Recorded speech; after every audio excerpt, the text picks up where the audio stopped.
नमस्कार, मी अमृता. तुमच्या सर्वांचं माझ्या ब्लॉगमध्ये स्वागत आहे.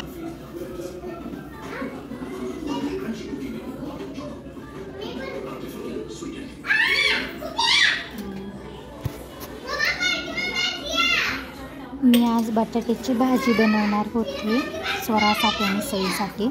त्यासाठी मी एक कढई गरम करून घेतली, त्यात तेल टाकलं, नंतर त्यात जिरं आणि थोडीशी कढीपत्ता टाकला. ते चरचरीत तडका बसू तर भाजलं.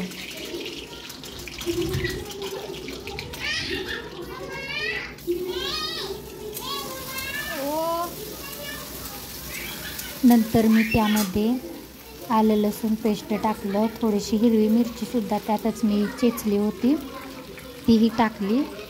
चांगलं चरचरीत हलवलं.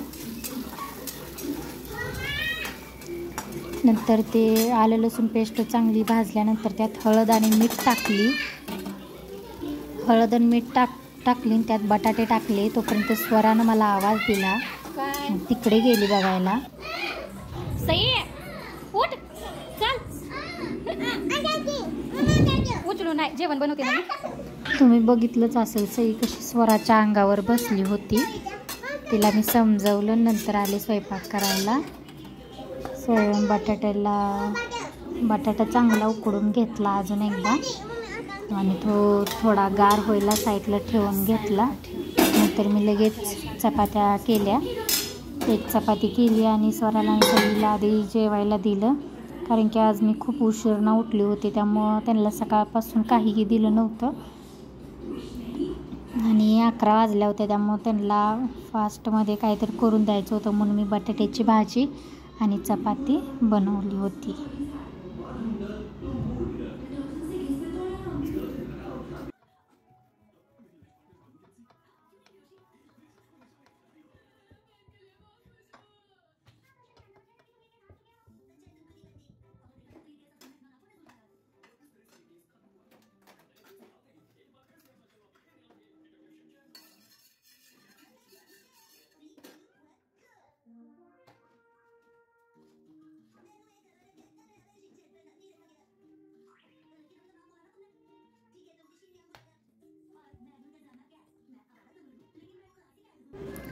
तवा तापला नसल्यामुळे चपाती लवकर भाजली नव्हती.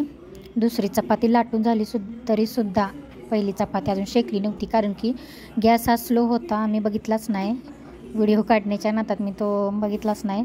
त्यामुळे चपाती काही लवकर शेकली नाही. दुसरी चपाती लाटली मी, नंतर फास्ट केला आणि शेकली. नंतर स्वराला आणि सईला चपातीचे तुकडे करून त्यात बटाटा अशा प्रकारे त्यांना दिलं.